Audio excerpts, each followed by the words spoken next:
Back to my channel success mantra by Riddhi Chandra. तो आज हम स्टार्ट करने वाले हैं दो मेजर इंपॉर्टेंट थिंकर्स जिनका नाम है औरोबिंदो एंड सावरकर, जो कि इंडियन पॉलिटिकल थॉट का मेजर बेस बनाते हैं। एंड उसी के साथ साथ औरोबिंदो एंड सावरकर के आइडियाज जो हैं वो कहीं ना कहीं ओवरलैप्सिंग भी होते हैं कहीं ना कहीं। एंड उसी के साथ पेपर में रिपीटेड होता हुआ क्वेश्चन देख सकते हैं, बुक्स के फॉर्म में, स्टेटमेंट कोटेशंस के फॉर्म में। So let's begin. जब हम देखते हैं सावरकर को, तो सावरकर का जो टाइम पीरियड है वो कहीं ना कहीं मुंबई में बॉर्न होते हैं। एंड उसी के साथ एक इम्पॉर्टेंट फिगर रहते हैं हिंदू महासभा के, जहाँ पे आइडिया ऑफ हिंदुत्व को या आइडिया ऑफ हिंदूनेस को ये प्रमोट करते हैं। जो सावरकर का आइडिया है हिंदुत्व का, वो कहीं ना कहीं कल्चरल नेशनलिज्म का कॉन्सेप्ट को प्रमोट करता है। कल्चरल नेशनलिज्म का मतलब ये होता है कि जब आप नेशनलिज्म को on the basis of the culture आप जब प्रमोट करते हैं, या फिर आप उसको रिलीजन की तरह नहीं बल्कि एक कल्चर की तरह देखते हैं।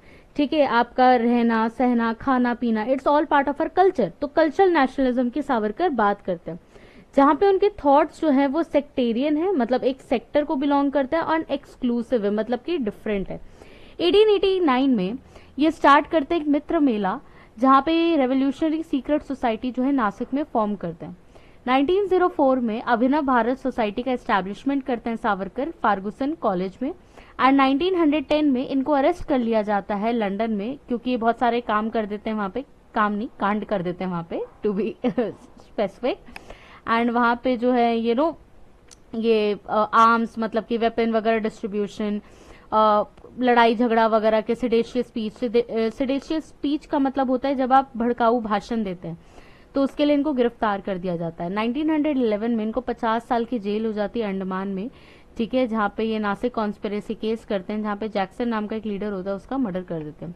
21 से जब ये रिलीज होते हैं जेल से, तो ये एसेंशियल्स ऑफ हिंदुत्व 23 में लिखते हैं, जहाँ पे वो थ्योरी ऑफ हिंदुत्व को एक्सप्लेन करते हैं। 1924 में जो है सावरकर रत्नागिरी हिंदू महासभा का फॉर्मेशन करते हैं। एंड 37 में ये हिंदू महासभा ज्वाइन कर लेते हैं, जहाँ पे 38 से लेके 45 तक ये 7 साल तक प्रेसिडेंट की तरह सर्व करते हैं हिंदू महासभा के। 1942 में हम देखते हैं कि क्रिटिसाइज करते हैं क्विट इंडिया मूवमेंट को, एंड रिजाइन भी कर देते हैं अपने पोस्ट ऑफ प्रेसिडेंट से हिंदू महासभा के लिए। एंड 48 में जो है ये चार्ज इनको कर दिया जाता है कि जो गांधी जी का असैसिनेशन करते हैं नथुराम गोडसे, उनके साथ जो है सावरकर को भी बोल दिया जाता है कि he was also the culprit. उसके बाद जब हम 3 एसेंशियल्स ऑफ हिंदुत्व को देखते हैं, जो 3 एसेंशियल्स ऑफ हिंदुत्व हम देखते हैं वो है राष्ट्र, जाति एंड संस्कृति। जब हम बात करते हैं राष्ट्र की, तो आइडिया ऑफ राष्ट्र जो है वो नेशन है, कि एक राष्ट्र कैसा होना चाहिए, और वो राष्ट्र जो है किस पे बेस होना चाहिए, वो जाति पे होना चाहिए, ना कि वो रिलीजन पे होना चाहिए। यहाँ पे आपको ध्यान देना है कि Savarkar was never talking about the religion, he talked about the idea of Hindutva as the land, कि जो लैंड जिसको हिंद लैंड बोला गया, जो लोग जो सिंधु रिवर जो कि इंडस रिवर के पास जो लोग रहते थे उनको हिंदू, तो इंडस का हिंदू हुआ है, एंड हिंदू से हिंदुत्व का आइडिया जो है वो जनरेट करते हैं। ठीक है, उसके बाद ये बात करते हैं नेशन, राष्ट्र की, एक जाति है, एंड उस जाति में कल्चर है, एक संस्कृति है, एंड इस चीज का जो फाउंडेशन है वो ले कर देता है बीजेपी एंड आरएसएस के फॉर्मेशन में। उसी के साथ अब सावरकर का कहना है कि हिंदू कौन है। ठीक है, अब एक क्वेश्चन आ जाता है कि which religions were promoted by the Savarkar, और which religions were according to Savarkar consist under the Hindutva. तो वो पहले कहते हैं हिंदुइज्म है, दूसरा वो कहते हैं बुद्धिज्म है, तीसरा जैनिज्म है, एंड चौथा जो है आपका कौन सा होगा, सोचिए, Hinduism, Buddhism, Jainism and Sikhism. तो ये 4 रिलीजन्स को जो है हिंदुत्व के अंडर कहते हैं कि रिलीजन कहीं ना कहीं हिंदू ओरिजिन में, क्योंकि इनका कहीं ना कहीं बेस हिंदू से है, हिंदुत्व से है, या फिर इंडिया में है। ठीक है, एंड ये मुस्लिम्स को एंड क्रिश्चियनिटी वगैरह को ये डिस्कार्ड करते हैं। इसलिए इनकी एक बुक आती है हिंदुत्व, जो कि 1924 की एक सेमिनल वर्क रहा है, जहां पर एक्सप्लेन करते हैं कि प्रिंसिपल्स ऑफ हिंदू नेशनलिज्म क्या होना चाहिए या क्या है। क्रिटिक करते हैं कास्ट सिस्टम को, वर्ण ऑर्डर को, बिल्कुल कहते हैं कि बिल्कुल डिजास्टर्स है इंडियन सोसाइटी के लिए। इंडियन सोसाइटी में ये सब कुछ नहीं रहता था, इंडिया में सिर्फ एक राष्ट्र, एक जाति, एक संस्कृति के बेसिस पे जो है हमारा आइडिया ऑफ हिंदू रहा है, जिस वजह से हम सावरकर को कल्चरल नेशनलिज्म के लिए जानते हैं। इनका यह भी मानना था कि हिंदूज को जो है अपना जो अंधविश्वास है वेद पे, कस्टम्स पे, उन सबको हटाओ। ठीक है, उस रिलीजन की जो आइडिया है उसको कहीं ना कहीं वैनिश करो, और कहीं ना कहीं जो आइडिया ऑफ हिंदुत्व है, द कल्चरल अफिलिएशंस, उसको बढ़ाओ। ठीक है, आते हैं इनके दो फेजेस ऑफ आइडियोलॉजी में। जो फर्स्ट फेज है आइडियोलॉजी का सावरकर का, वो कहीं ना कहीं इंस्पायर्ड है इटालियन मजीनी से, जो इटालियन एक बहुत बड़े थिंकर रह चुके हैं अपने टाइम के, रेवोल्यूशनरी मजीनी से, जो सपोर्ट करते हैं idea of composite Indian nationalism. Composite Indian nationalism का मतलब ये होता है कि कहीं ना कहीं आप एकजुट होके जो है वो कहीं ना कहीं आइडिया ऑफ नेशनलिज्म या फिर राष्ट्रवाद को वहां पे आप जगा रहे हैं। ठीक है, एंड इनका जो राष्ट्रवाद है वो डिफरेंट नहीं है औरोबिंदो एंड तिलक से, क्योंकि औरोबिंदो एंड तिलक का जो राष्ट्रवाद का आइडिया है या आइडिया ऑफ नेशनलिज्म है, वो कहीं ना कहीं जो डिराइव हो रहा है वो विवेकानंद के आइडिया से डिराइव हो रहा है। तो कहीं ना कहीं मानो कि विवेकानंद इन सबके प्रीकर्सर रह चुके हैं, औरोबिंदो, तिलक, सावरकर, इन सबके। सेकेंड फेज जो है वो एक बन गए थे एक सपोर्टर ऑफ हिंदू नेशनलिज्म, जहां पे कल्चरल नेशनलिज्म का कॉन्सेप्ट ले आते हैं वो, और आइडेंटिटी को जो हिंदू रिलीजन है वो परसीव करते हैं कि हिंदूज जो है वो इंटरनली बाउंड है कल्चर के, रिलीजन पे, लैंग्वेज के, हिस्टोरिकल अफिनिटीज में, कि जिनका एक कॉमन हिस्ट्री रहा है, कॉमन पास्ट रहा है। तो उस बेसिस पे ये आइडिया ऑफ हिंदुत्व या हिंदूनेस को मानते हैं।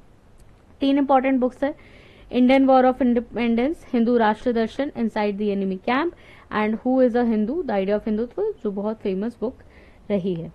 ठीक है, नेक्स्ट आते हैं औरोबिंदो घोष पे।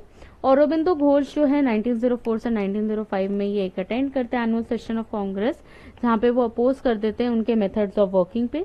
उसी के साथ ये ज्वाइन करते हैं अनुशीलन समिति, जो बंगाल पार्टीशन 1905 के बाद हुआ था।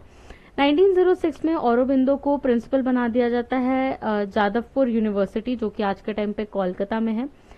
एंड इसी के साथ ये 1908 में अलीपुर कॉन्स्पिरेसी केस करते। तो मैंने आपसे एक क्वेश्चन पूछा था कि Alipur bomb case and Nasik case जो है वो किनसे रिलेटेड है, तो Alipur bomb case was related to the Aurobindo and Nasik case जो है वो रिलेटेड है आपका सावरकर से।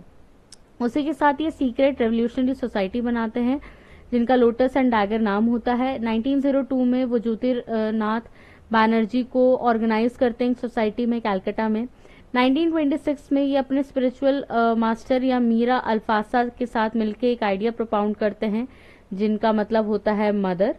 एंड जब औरोबिंदो के आइडियाज को आगे देखते हैं तो 2 फेजेस में हम डिवाइड कर देते हैं, जहाँ पे जो फर्स्ट फेज है वो कहीं ना कहीं आइडिया ऑफ मैनलीनेस हमें दिखता है औरोबिंदो के आइडिया में, जहाँ पे वो मैस्कुलिनिटी, मैचोइज्म, द आइडिया ऑफ जो कहते हैं ना एकदम पुरुषार्थ का जो आइडिया होता है, वो आइडिया पे जो है औरोबिंदो का फोकस होता है, जहाँ पे वो पैसिव रेजिस्टेंस होता है, मिलिटेंट नेशनलिस्ट है बिल्कुल, जहाँ पे उनको अपनी भारत माता को स्वतंत्र करना है। बट क्या होता है कि जब केस हो जाता है औरोबिंदो पे, और उसके बाद ना वो कहीं ना कहीं idea of Gita and spiritualism की तरफ कहीं ना कहीं वो जाने लगते हैं। तो सेकेंड फेज में हम ये देखते हैं ग्रेट सेज बन जाते हैं औरोबिंदो जो है वो एक तरीके के पूजा पाठ में लग जाते हैं, जहाँ पे वो human unity, Indian models of state building के बारे में बात करने लगते हैं इन अ स्पिरिचुअल मैटर।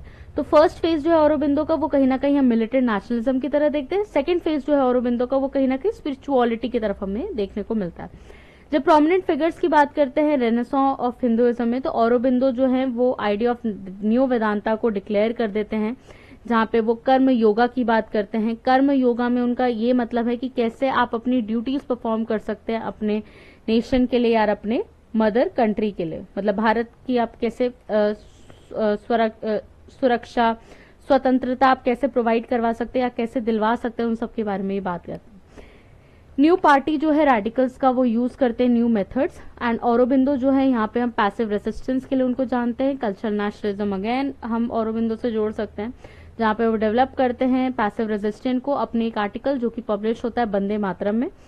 यहाँ पे जो थ्योरी ऑफ पैसिव रेजिस्टेंट है औरोबिंदो के हिसाब से वो एक हाईएस्ट गोल है, जहाँ पे हम इंडिपेंडेंस ले सकते हैं, और वो इंडियन पेट्रियट्स को 3 ऑल्टरनेटिव बताते हैं कि आप कैसे स्वराज पा सकते हो।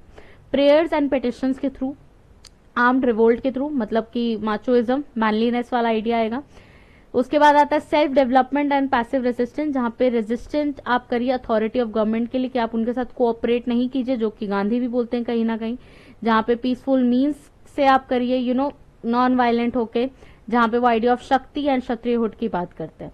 ठीक है, नेक्स्ट पे आते हैं जहां पे औरोबिंदो जो है वो 2 लेवल पे वर्क करता है उनका पैसिव रेजिस्टेंस भी, जहां पे पहला तो वो सेल्फ डेवलपमेंट की बात करते हैं, स्वदेशी या स्वराज कि आप अपने आप से कुछ करिए, एंड सेकेंड है कि आप गवर्नमेंट में कैसे प्रेशर बना के उनसे आप छुटकारा पा सकते हैं। उसके बाद उनकी कुछ इंपॉर्टेंट बुक्स के बारे में हम देखते हैं, life divine, synthesis of yoga, essays on the Gita, secrets of the Veda, Karma Yogini, a legend and a symbol, hymns of mystic fire, the renaissance of India, the tales of the present life. So I hope video अच्छी लगी हो। Video छोटी रखती हूँ मैं आजकल क्योंकि as I know CUET PG is around the corner and आप लोगों के लिए बड़ी बड़ी वीडियोस लाऊंगी मैं, तो आप लोग शायद इंटरेस्टेड ना हो, तो छोटी वीडियोस लाती हूँ 10 मिनट 15 मिनट की। तो मुझे लगता है आप लोगों को वीडियो पसंद आती है। वीडियो पसंद आती है तो लाइक शेयर सब्सक्राइब करिए। पेपर नजदीक है, किसी को कोई भी हेल्प चाहिए तो मेरे टेलीग्राम चैनल को ज्वाइन कीजिए, सब्सक्राइब करिए। कमेंट सेक्शन में अपने डाउट्स पूछ सकते हैं आप, मुझसे मेल भी कर सकते हैं, एंड उसी के साथ साथ अगर आप लोगों को कोई भी क्वेरी हो या कोई भी नोट्स चाहिए हो तो प्लीज मुझे डीएम कर सकते हैं। Thank you so much, keep loving, keep sharing and do subscribe my channel.